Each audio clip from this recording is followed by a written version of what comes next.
Ma'am, we need to see proof of citizenship now. I'm an American veteran. I served in Afghanistan. You have no right to stop me. We have every right. Show us your papers or you're coming with us. You want proof? Fine. But you're going to regret every second of what happens next. The handcuffs clicked so loud that every head in the parking lot snapped around, and the black woman in work boots froze, knowing the single moment would change her life, her career, and the federal agency that thought it could demand her citizenship like a receipt. Because the Texas sun was watching, the camera was rolling, and she had already decided she would not bow, not run, and not break for anyone wearing a badge that forgot what the Constitution meant to people who looked like her that day at Lowe's in San Antonio. Mid-afternoon, heat, silence, fear, justice waiting. Before we go any further, tell us where you are watching from right now, because stories like this touch people everywhere, and your voice matters here. If this story already has your attention, please subscribe and stay with us, because what happens next shows how ordinary moments can expose extraordinary abuse of power, and how one person standing firm can force truth into the open for everyone to see, understand, and remember long after the sirens fade and the headlines move on. Your support keeps these stories alive and honest, so thank you for being here today with us now. Her name was Alana Broom, a 35-year-old Army veteran who had served 2 combat deployments overseas, earned commendations she never talked about, and returned home expecting peace, not suspicion. That Thursday, she was buying wood to fix her back porch, wearing old jeans, a loose shirt, and boots still scared from service.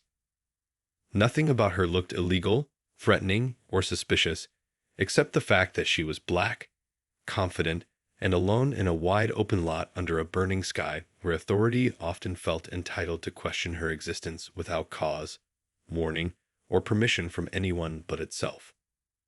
3 federal agents crossed the asphalt toward her, vests heavy, eyes fixed, hands resting near their belts.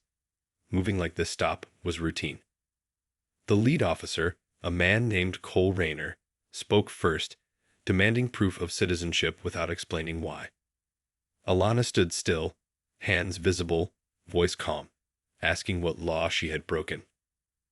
No answer came, only pressure, closer steps, and a tightening circle meant to intimidate. Cars passed, shoppers slowed, and a security camera high above the lot captured everything clearly.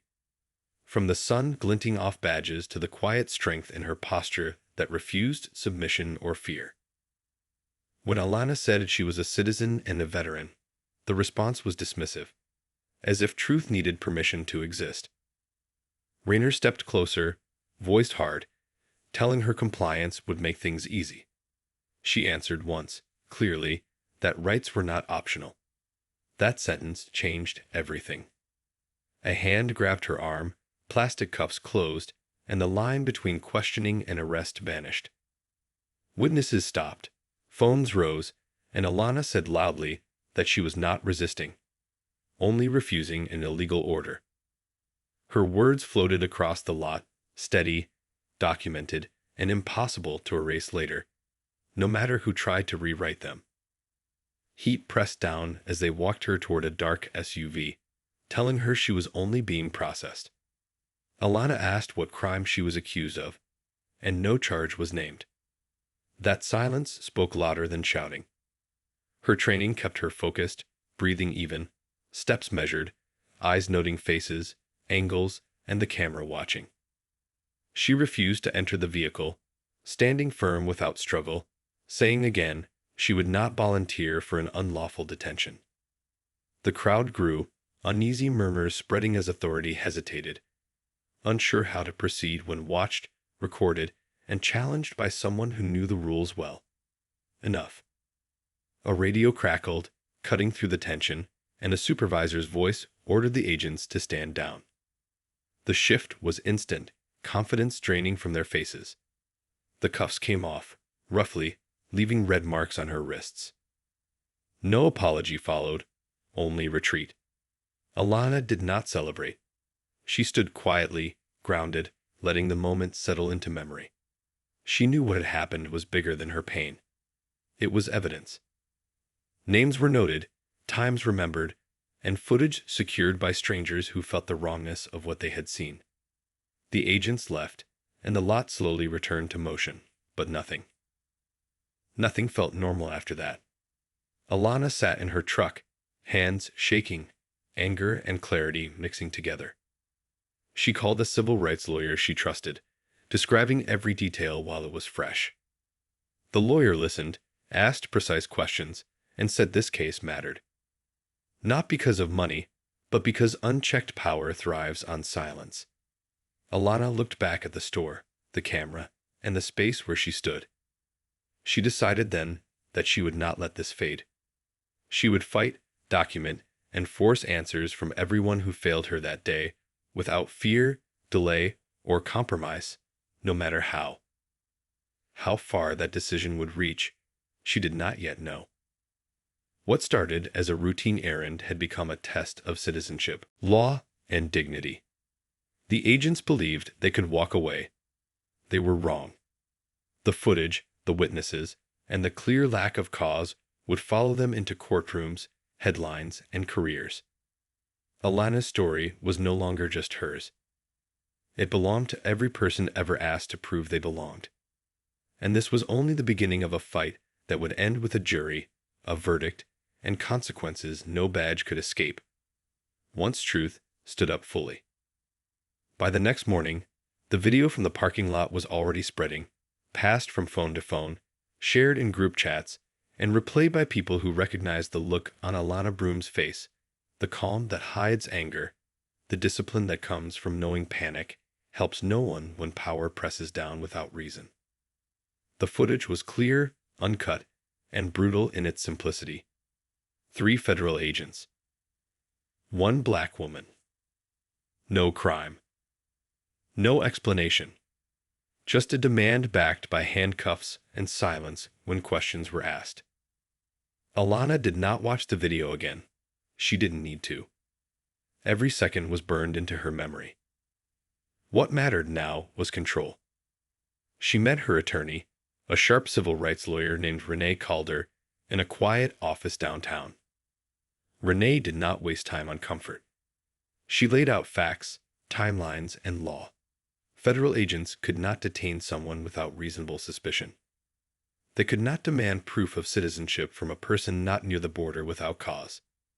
They could not use force when there was no resistance. Alana nodded. She already knew. That was the problem. Renee sent preservation letters the same day, demanding the security footage, body camera recordings, radio logs, and internal reports. The federal agency responded slowly, then defensively. Statements were vague. Language was careful. They claimed the stop was part of an operation, that the agents acted within discretion, that no harm was intended. Alana listened as Renee read the response aloud, her jaw tightening. Intent did not erase impact. Authority did not excuse ignorance of the law, and discretion did not mean power without limits. 2 weeks later, the footage arrived. Every angle confirmed what Alana said. The approach was aggressive. The questions were unsupported. The handcuffs came before any explanation. There was no description matching her. No tip connecting her to anything illegal. Just assumption. Renee smiled, not with joy, but with certainty. This case was strong. Not emotional strong. Legal strong. The kind that survives scrutiny, delay, and pressure. The lawsuit was filed in federal court. Alana Broom versus the United States and 3 named agents. The claims were clear and direct. Unlawful detention. Violation of Fourth Amendment rights.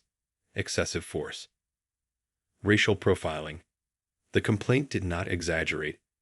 It did not decorate. It laid out facts line by line, time-stamped and supported by video.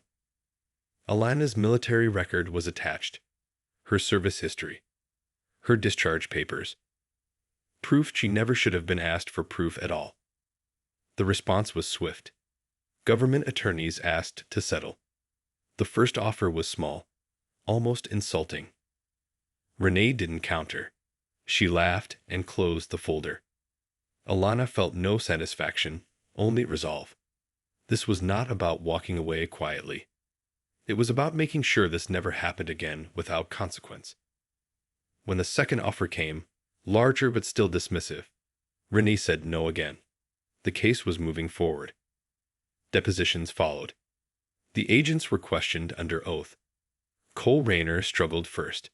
His answers circled themselves. He spoke about training, about instincts, about being cautious. Renee asked him to point to the exact fact that justified the stop. He couldn't. She asked what crime Alana committed. He couldn't answer. She asked why handcuffs were used. He said for safety. Renee asked whose safety was threatened by a woman standing still with her hands visible. Silence filled the room. The second agent admitted discomfort during the stop. The third claimed he was just following orders. None could articulate reasonable suspicion. None could explain why Alana was chosen. Each tried to soften responsibility, but the video did not soften. It showed positioning, escalation, and force without cause.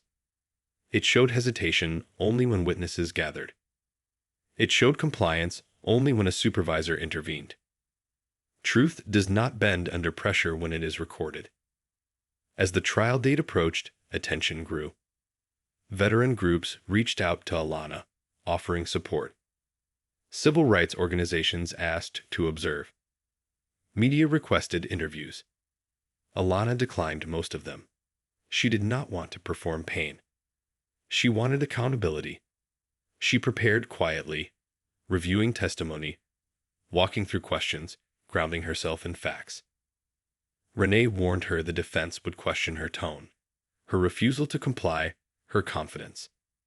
Alana understood. She had been trained to endure interrogation long before this. In court, the footage played first. No narration, just sound, movement, and time passing. Jurors leaned forward. Some frowned. Some shook their heads. The judge let the video run in full. When it ended, the room was silent. Renee stood and said only that the Constitution applies everywhere, including parking lots, and especially when the person being questioned has done nothing wrong. When Alana testified, she spoke plainly. She described her service, not to impress, but to explain discipline. She explained why she stayed calm, why she didn't argue loudly, why she didn't run. She said she believed in the law, and that belief is why the stop hurt more than combat ever did. Because enemies abroad were expected. Betrayal at home was not. The defense argued good faith. They said mistakes happen. They said the agents meant no harm. Renee answered that rights are not protected by intentions, but by actions. That mistakes made with power carry consequences. That citizenship is not something to be proven on demand. The jury listened, took notes, asked questions, and slowly the weight of the evidence settled into something heavy and unavoidable. Outside the courtroom, Alana walked alone during breaks, breathing fresh air, reminding herself why she stood firm that day. She thought about others who didn't know their rights, who complied out of fear, who were taken quietly. This case was not just hers anymore. It carried every voice that had been silenced. And soon, 12 people would decide what that meant. The trial moved into its most dangerous phase when the defense stopped denying what happened and started explaining why they believed it was acceptable. That shift mattered. Alana Broom could feel it in the room. The tone changed. The questions sharpened. The government no longer argued that the stop did not occur. They argued that it did not matter. That argument sat heavy on the jury because it asked them to accept that power could override principle when it felt convenient. One government attorney suggested the agents were under pressure, that immigration enforcement required fast decisions in uncertain environments. Renee Calder responded by reminding the court that uncertainty does not cancel the Constitution. She walked the jury through the timeline again, second by second, showing that there was time to ask questions, time to observe, time to step back. Instead, the agents stepped forward. That choice, she said, was not rushed. It was deliberate. Then came the moment the defense thought would turn the case. They focused on Alana's refusal to comply. They suggested that if she had simply shown identification, the situation would have ended quickly. Renee stood, calm and steady, and asked a simple question. If refusing an unlawful demand justifies force, then rights only exist for those willing to surrender them. The courtroom went still. That sentence landed where no argument could soften it. Alana watched the jury closely. Some nodded. Some leaned back, arms crossed, thinking. She understood their struggle. Obedience feels safe. Resistance feels risky. But the law was never built to protect comfort. It was built to protect freedom. She had learned that lesson in uniform, overseas, where rules of engagement mattered because lives depended on them. At home, the rules mattered just as much. The most damaging testimony came from a supervisor called by the plaintiffs. Under oath, he admitted the agents had no description, no tip tied to Alana, and no documented reason for the stop. He said plainly that the encounter did not meet agency standards. The defense tried to redirect, but the words were already out. No probable cause. No reasonable suspicion. No justification. That admission echoed through the room. When the jury saw the body camera footage again, this time slowed down, the physical imbalance became impossible to ignore. 3 agents. 1 woman. Tight formation.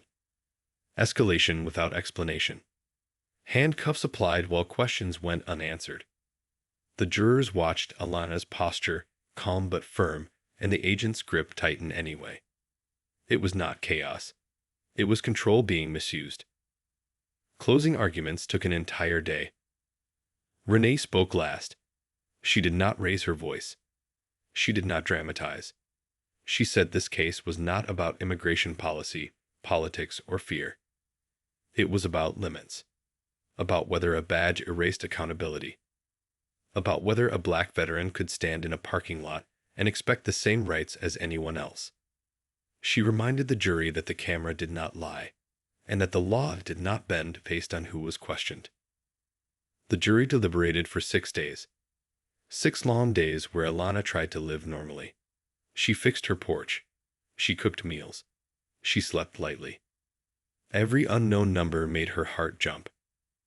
Renee checked in daily, offering no predictions. That was harder than false hope. Silence leaves room for doubt. Alana filled that space with trust in the facts. On the 7th morning, the call came. The verdict was ready. The courtroom filled fast. Veterans sat shoulder to shoulder. Community members stood along the walls. The judge entered. The jury filed in. Alana felt her hands go cold. She kept her eyes forward. The foreperson stood and read the decision. The jury found in favor of Alana Broom on all counts. The words hit like a wave. Air rushed back into her lungs. Tears came without warning. Around her, people reacted openly. Some cried. Some clapped before being silenced by the judge. The agents sat still, faces blank, staring ahead. The trial was not over. Damages still had to be decided. The jury heard from experts about emotional harm, loss of trust, and the long-term impact of unlawful detention. They heard about how being restrained against your will changes how you move through the world afterward. Alana testified again, briefly, about how she now scanned every parking lot, every badge, every voice that carried authority. Not out of fear, but awareness she never needed before. When the damages verdict was read, even the judge paused. The numbers were high. $7.6 million, compensatory and punitive. The message was clear. This was not a misunderstanding. This was a violation, and it would be treated as one. Outside the courthouse, cameras waited. Alana did not speak long. She thanked the jury. She thanked her lawyer. She said the verdict was not about money, but about dignity. She said no one should be asked to prove they belong while standing on the ground they serve. In the weeks that followed, consequences spread quietly. One agent was fired. Another resigned. Training protocols were reviewed. Memos were issued. None of it made headlines like the verdict did, but it mattered. Accountability rarely announces itself. It moves in policy changes and career endings. Alana used part of the settlement to start a legal fund for veterans facing discrimination. She stayed out of the spotlight, choosing work over praise. But her case entered law textbooks and training rooms. The footage became instruction. The parking lot became precedent. And every time someone watched that video, they saw the same thing. A woman who knew her rights, agents who forgot theirs, and a system forced, finally, to answer for it. Months passed after the verdict, but the ripples from Alana Broom's fight kept spreading. The story of a black veteran being unlawfully detained by federal agents became a case study not just in law schools, but in police and federal training programs nationwide. Videos of the parking lot encounter, slowed down and annotated, were shown to new officers as examples of what not to do. Supervisors used it to teach that probable cause and reasonable suspicion are not suggestions, they are rules. Even officers who had dismissed the case initially now understood the consequences of violating the Constitution in plain view of witnesses. Alana didn't stay in the spotlight much, but she did not hide. She spent her mornings overseeing the Veterans Rights Defense Fund, a legal nonprofit she started using part of her $7.6 million settlement. The fund offered legal support for veterans and civilians alike who were targeted unfairly by law enforcement, often for reasons of race or appearance. Her afternoons were dedicated to her own healing. Therapy for PTSD, long walks, quiet evenings, fixing the deck she had been building when the agents first approached her. It was slow, steady work. Every hammer strike, every nail she drove, reminded her that she could reclaim control over her life, one small action at a time. One afternoon, while meeting with a new client at the fund, Alana recounted what happened that fateful day. Her voice was calm, steady, but firm, and her listener, a young veteran who had been recently harassed at a DMV, leaned forward, hanging on her every word. "You can't just stay silent," she said. "You have to document. You have to speak. You have to stand. The world won't stop you, but power will test you constantly." That client left with a binder full of legal advice and a sense that standing up mattered more than fear. Meanwhile, back in the federal agency, internal investigations forced real change. Training programs were rewritten, emphasizing that Fourth Amendment protections were absolute, regardless of appearance, background, or location. Supervisory oversight protocols were strengthened. Agents were required to review and report all stops in areas where enforcement actions could intersect with civilians who were not under suspicion.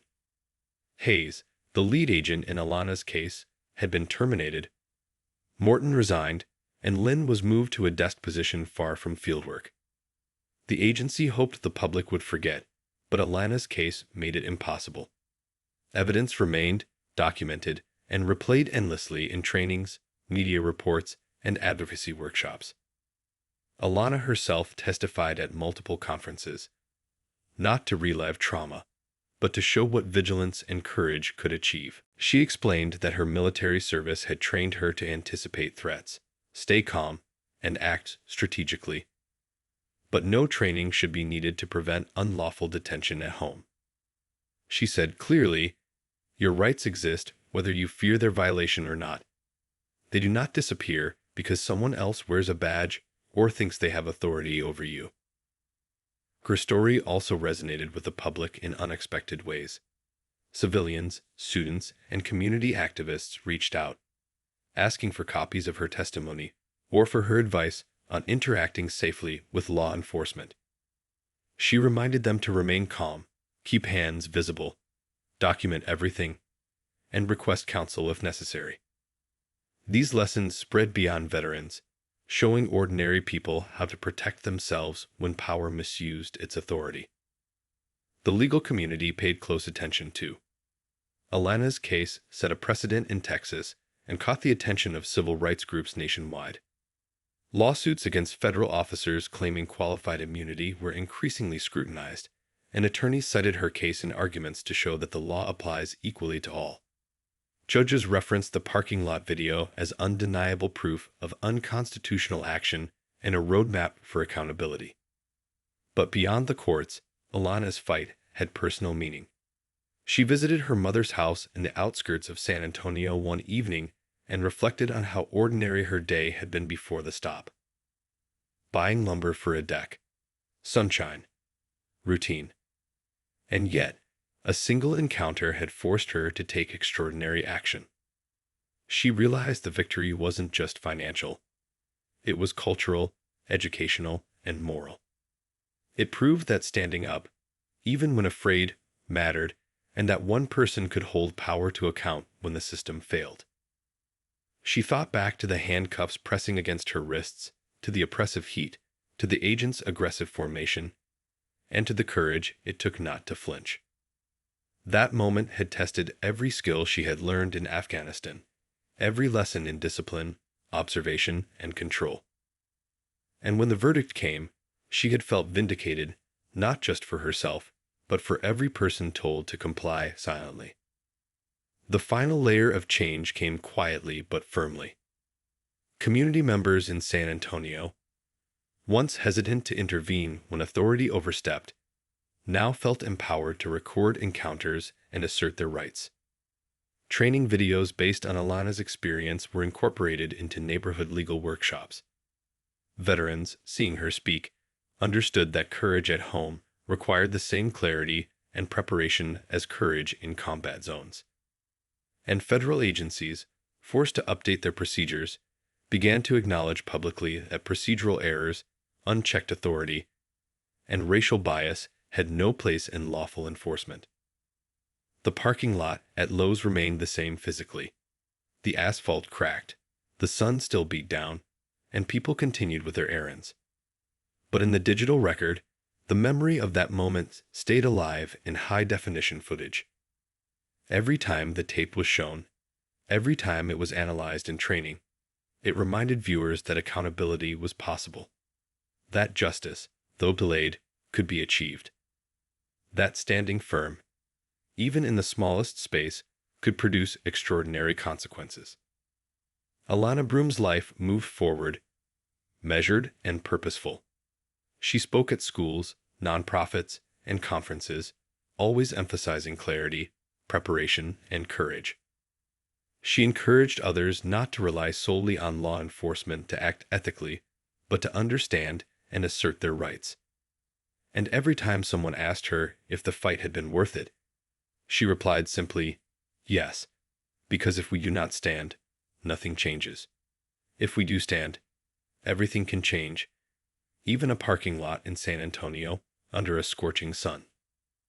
Her story became a lasting lesson in power, rights, and courage. The $7.6 million verdict was more than money. It was proof that standing up against abuse of authority, documenting it, and asserting one's rights can force accountability, inspire change, and protect the vulnerable.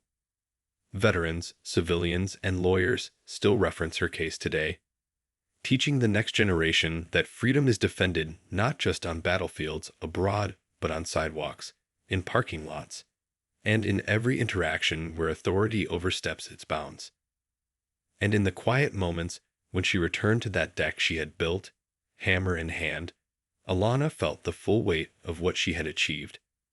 Not vengeance, not fame, but a restored sense of control, dignity, and justice, built piece by piece, like the boards she had once carried under a blazing Texas sun.